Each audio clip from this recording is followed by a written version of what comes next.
Mabel is still the absolute queen of my wardrobe. Nearly everything I made this summer was made from secondhand thrifted fabrics, nothing actually that I bought, which is really nice. As I say, it just stretches horribly. This yarn, I'd never use it again. Hi everybody and welcome back to my channel. My name is Rachel and this is my channel where I share everything to do with living a handmade, homegrown and slow life. So today's video is going to be one of my quarterly videos that I do. I think actually it's more than quarterly, I realise this. It's probably actually 5 times a year because Christmas to me is like its own season. But basically I do a roundup of everything I've made during the previous season. So this time it's going to be summer because I live in the Northern Hemisphere. So we've just had the summer. It was a very, very busy summer for us. We moved house, we moved into a cottage and it was a renovation project. So we spent an awful lot of time renovating. We've still got loads and loads left to do. I mean, it's going to take years, but we had to get it to a point where we could like live in it and get it sort of livable. So yeah, it was an interesting summer for making because I started off the summer in June. I was in temporary accommodation. I was staying in an Airbnb that my parents own. And then we were sort of moving throughout July and unpacking in July. So it's just been a bit of a crazy busy one, but I have made some stuff and I've got some things to show you. I'm going to be putting up pictures and things like that of my makes rather than holding them up this time, just because I'm still very much working out my filming locations and things like that. I have a whole office in the garden that we need to completely renovate, which will become my filming room eventually, which you can go and see on some of my renovation vlogs and my cottage tour and things like that. But for now, we're just going to work with what we've got in this room. I'd just like to take a moment to talk about the sponsor of today's video, who is Craftsy. Craftsy is an online community of creative, like-minded makers where members can find endless inspiration, advance their skills and discover their new favourite hobby. Craftsy offers over 2,000 inspiring classes for makers of all skill levels with step-by-step instructions in more than 20 categories like knitting, cooking, sewing, painting and so many more. I have been using Craftsy to develop both my crochet and quilting skills. I am still very much a beginner in both of these crafts, but Craftsy has been the perfect place for me to learn. The classes really hold your hand and Craftsy's world-class instructors inspire and encourage you through every step of the creative journey. Craftsy have got a really great deal for my subscribers. The first 1,000 of my subscribers who click the link in my description below will get a full year of premium membership for just $1.49. That is an absolute bargain. So make sure you click on the link and join today. Thank you so much to Craftsy for sponsoring this video. Okay, so shall we start with all of the things that I sewed this summer? So I didn't get an awful lot done, as I said. I only made 2 garments. Which is quite unusual for me over like a 3-month period, especially the summer when I like to be doing lots of sewing. Just realised that's not true. I made 3 garments and then 1 like normal crafty project. So basically like 1 garment a month, which I have massively slowed down my sewing this year because I was making at quite a pace when I first started sewing, especially I was making loads of stuff and I was buying lots of fabric, and I sort of really had a talking to myself at the beginning of this year about how much I was consuming and also how much pressure I was putting on myself to be constantly making and creating. And so I've now slowed it right down to be doing things, you know, when I feel ready to do them and when I want to do them, and when I feel like sewing, which has been a much nicer experience, especially as the summer has been so busy. So I've got my little list here. So let's go through them. So the first thing that I made, I think it was back in June? It may have been May I started it, but I decided to make another Mabel dress. I'm actually wearing a Mabel dress today. You guys will know if you've been following my channel for a while that I'm a huge fan of the Mabel pattern by Tilly and the Buttons. It is my most made pattern and my most worn pattern. I have lots and lots and lots of different versions. I am on the lookout for like my next Mabel pattern, if that makes sense, like my next sort of obsessive pattern to make. I haven't found it yet, but we'll see. I will share some autumn sewing plans soon, I'm sure, and there's a couple of patterns that I've got my eye on, but for now the Mabel is still the absolute queen of my wardrobe. So I made this lovely Mabel dress in some thrifted Laura Ashley fabric. It's actually a bed sheet, and it has a different pattern on both sides. You may have seen it if you saw my flea market vlog quite a while ago. I think it was back in March that I picked up this bed sheet. But yeah, it's a really lovely Laura Ashley bed sheet. I think I got it for about £7, and I've managed to make a dress out of one side and the pillowcases, and then I've got the whole other side which has got a slightly different pattern to it, which I'm planning to make a jacket out of. I didn't get a chance to make that this summer, so it'll probably be next spring. But I am so pleased with this dress. I have worn it to death. It is so comfortable, like all of my Mabels, and because it's in this lovely like thrifted bed sheet, you just get that gorgeous like worn in feel to it straight away. So the fabric's really soft and comfortable against my skin. It's just like, was literally my go-to all summer to throw on. I actually wore it in Songs of Praise. I was on Songs of Praise last weekend. You may have seen my short that I popped up, or you may have seen the notification on Instagram. I was promoting my book on Songs of Praise, and yeah, I actually wore that dress because I just feel so good in it, and I always get lots of compliments saying how pretty it is. So yeah, really pleased with that make. That was probably my favourite make of the summer.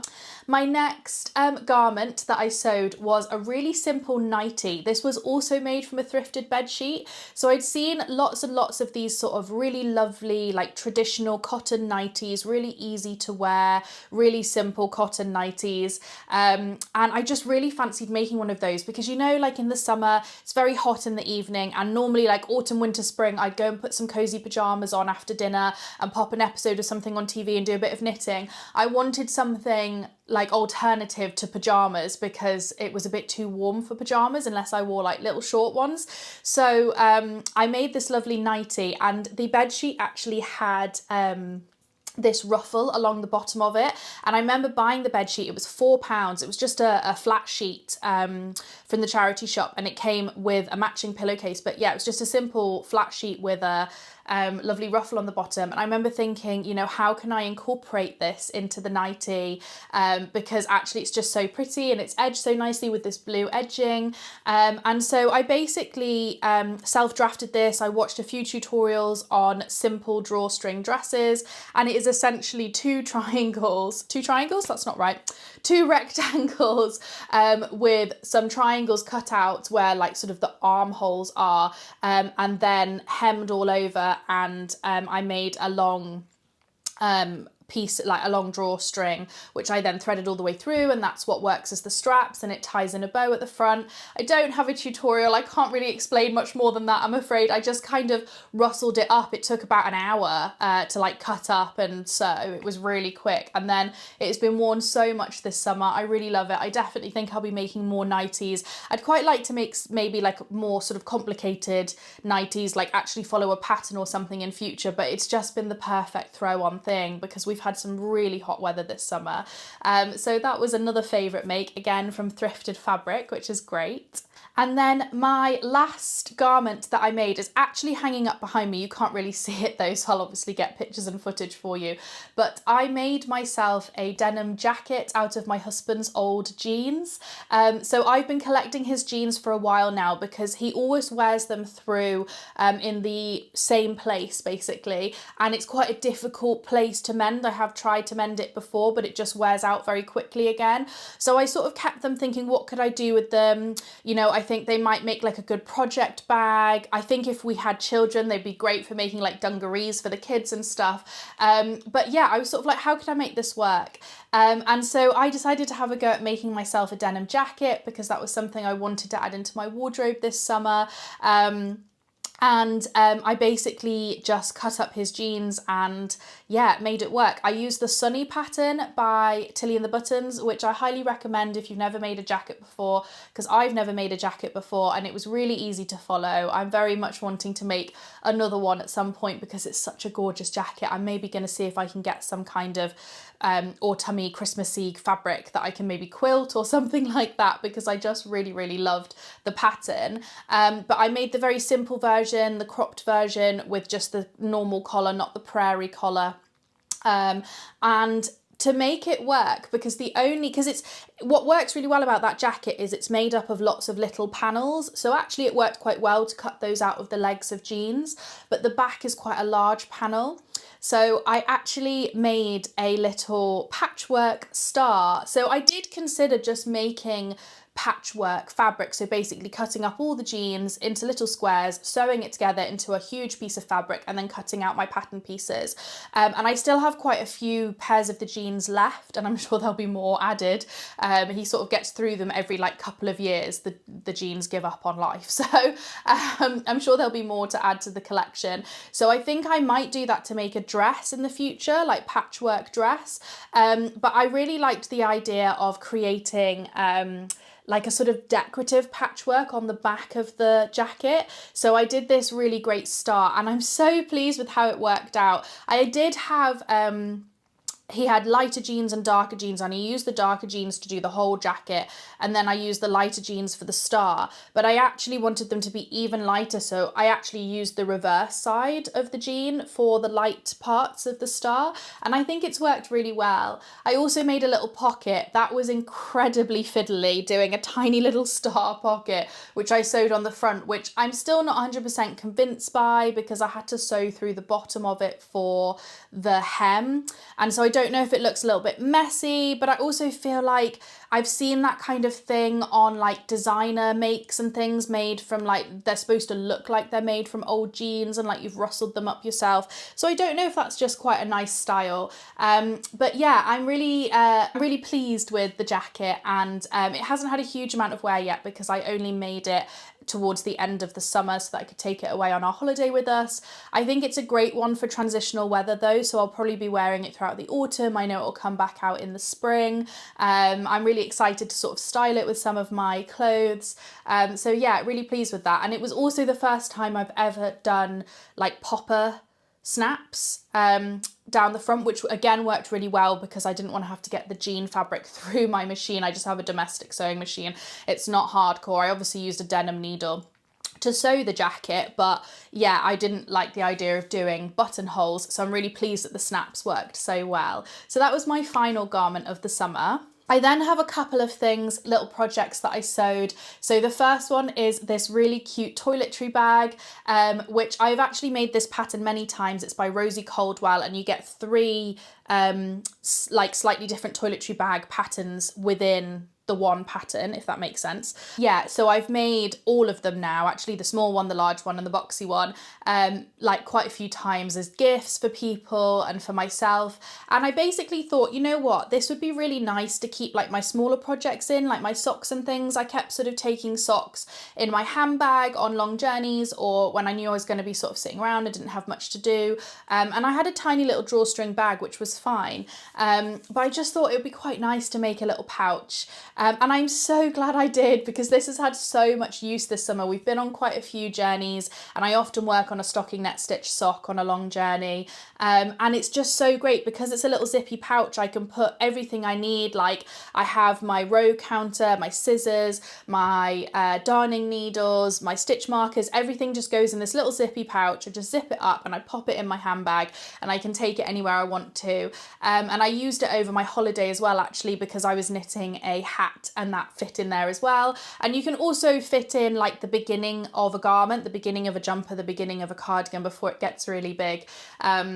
So yeah, really pleased with this. I actually used thrifted fabric on the outside and the inside, both from the flea market. I think the yellow fabric, I've got quite a bit of that still, so I'm going to make some more things from that because I love that. But the yellow flower fabric, I can't remember how much I paid, but it was something really cheap. It was like £5 for the two pieces together. I think they were £2.50 each, and I've used like maybe half of one of the pieces.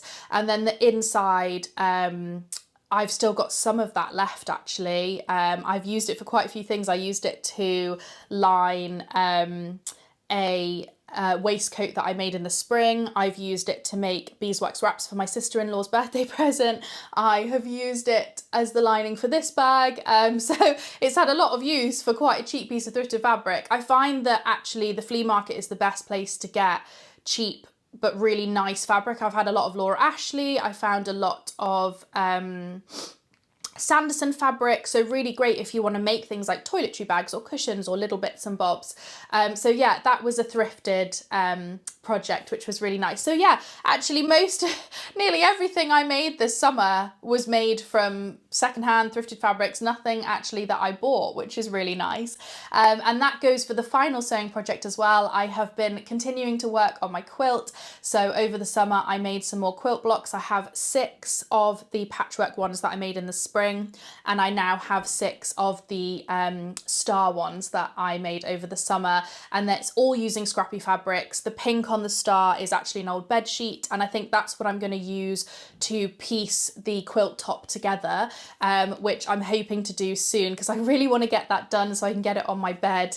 I've got a thrifted bed sheet for the back of it as well. So yeah, it's just been made out of scraps from dresses and leftovers, which is really nice. It's a little bit more complicated to follow a pattern, which is why I sort of made it up on my own, but I'm hoping going into autumn that I will be able to follow some quilting patterns and actually be able to make it out of what I've got. Because I can't measure it, it's just scraps and bits and bobs, it was a little bit difficult to make it work, but I'm really pleased with how the quilting stars are looking. It's the first time I've ever made quilting stars like that, and yeah, I think it looks great. Okay, now on to some knitting. So the first thing that I knitted over the summer was a little baby cardigan, this very simple cable knit cardigan. I have made it so many times. I'm really sorry, I can't remember the name of the pattern. It's a Serdar pattern. I will put it in the description below along with all the other patterns that I've mentioned. But I've made it so many times. It's a really great one for babies, for new babies, for like a really simple one. You can make it for boys, you can make it for girls, you can make any colour you want, use whatever buttons you want. I've made it for my niece, I've made it for friends, like I've made it so many times. So I've made this little cardigan for a friend who's having a baby in the new year. And I made that again with some scrappy yarn. I've been very good this summer at using up things in stash, and that was a little bit of leftover Modut Rowan alpaca wool, which you guys might remember I made my Amy March sweater, which is my first ever knitting pattern. I made my jumper out of that. I love that yarn. It's so soft. I love working with alpaca wool because you get that gorgeous, soft, luxury feeling from the alpaca fibre, but the wool just helps stabilise it and give it a bit of structure, which I just think works really, really well together. So yes, I have made a little baby cardigan. I know it's a bit bougie making a baby cardigan out of alpaca and wool. It's going to be hand wash only, but it's quite nice, isn't it, to have those like handmade heritage things that you can keep. It may not be the thing that your baby wears all the time, but it's like a special garment that you can have and that you can then keep and remember when they were that little. So I quite like to make those things for friends' babies. So that was the first one. The second one, I have been knitting a slip over. I made the Belladon, is it the Belladon or the Belladonni? I don't know, slip over by Along avec Anna, except I changed it quite a lot. I used that as my basis, but it was in brioche and I couldn't get my head around brioche in the round. It just felt really like I had to count all the time, I had to concentrate, and I just couldn't be bothered. So I actually changed it to a fisherman's rib stitch, which turned out to be basically the same in terms of like the gauge and everything. So that worked really well. The only thing is I made this out of scrappy yarn, well not scrappy yarn, I made this out of yarn in stash that I had frogged from a previous project, and the reason I'd frogged it from a previous project was because it stretched out horrendously. It's a superwash merino, and this is something I've come to learn now, is that superwash merino just is awful. You need to block your swatch because it just grows hugely after blocking, and I'm not pinning these out into like big shapes or anything. I'm literally just washing them so that the stitches sit nicely and then leaving them out to dry. I'm not stretching, I'm not changing the shape, and I just find superwash merino is just hell to work with, and I would never buy it now for a garment. I much prefer to work with wool, but I had it in my stash and I thought if I hold it with a kid silk mohair, that might help give it a bit more structure and stop it from stretching out too much. Sadly, that hasn't happened, and basically it's grown hugely. I mean, it hasn't grown hugely. It's probably grown about maybe somewhere between 5 and 10 centimeters. It's not gone widthways, it's gone lengthways. And I'm really sad about it because when I tried it on after I finished knitting it, it was perfect and I was so pleased with it, and it went in at the waist like I wanted, but the stitches were, you know, as they are when you finish knitting, a little bit messy. So I blocked it to neaten everything up. But yeah, I'm really sad because it now goes down to my hips rather than my waist. And I know I basically should have knitted, I should have properly blocked my swatch and realised that that's what was going to happen. And then I could have knitted maybe 5 or 10 centimetres less before I reached the armholes, and then it would have sat in the right place. But now I find it's quite unflattering, sadly, because I wear dresses a lot. So I like things that are cropped and finish at the waist, and this now finishes at the hips. So I think it's going to be relegated to an at-home only garment because I just don't like the way that it looks. I'm still going to wear it. I don't see the point in frogging it again. This is the second garment I've made with this yarn. And as I say, it just stretches horribly, this yarn. I'd never use it again. It's Lang Merino 120, and I've got 2 garments in it, and both of them are done the same thing, and I'm never going to work with it again. I really don't like it. So yes, sadly, I'm looking over there, that's where the slip over is. Sadly, that slip over didn't turn out exactly how I wanted, but I'm going to still try and get some wear out of it. I'm still going to try and use it. Yeah, we'll see how it goes. I still actually have a few skeins of that yarn left as well, the Merino 120, and I don't know what to do with it. I don't know whether to make, like, maybe I should make like a baby garment, which I guess doesn't matter then if it stretches out, because then it's just a little bit bigger for them to grow into. I don't know, we'll see. Anyway, let's move on.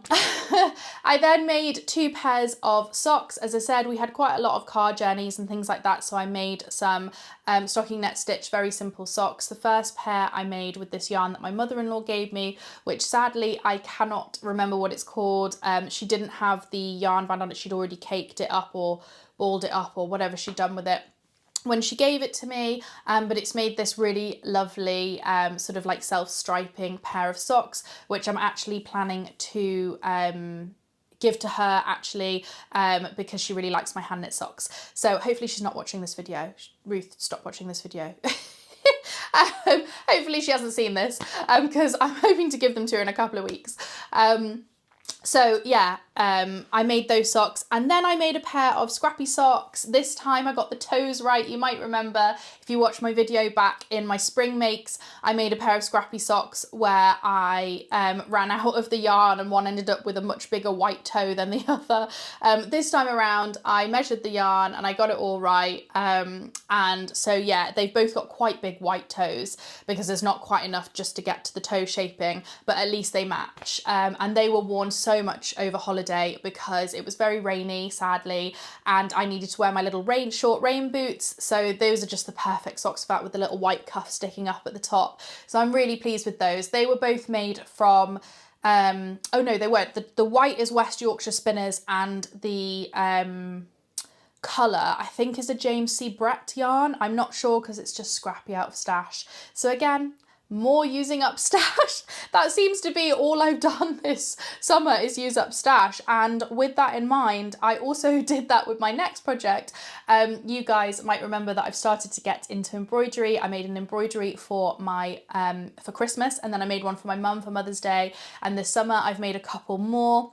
So the first one I made was this lovely Bible verse embroidery, which this is the first time I've ever sort of got a PDF pattern and then transferred it, like drawn it on myself onto the canvas and then embroidered. And I managed to use up fabric that I already had. All the threads I already had in my stash, so all I had to do was buy the PDF pattern, which is really great.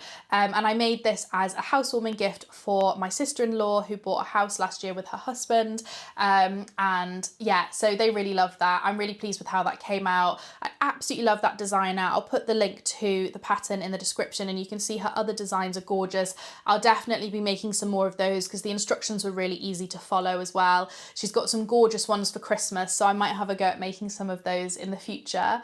And then the next embroidery was also for a sister-in-law, but the other sister-in-law who also bought a house, a flat with her partner this year.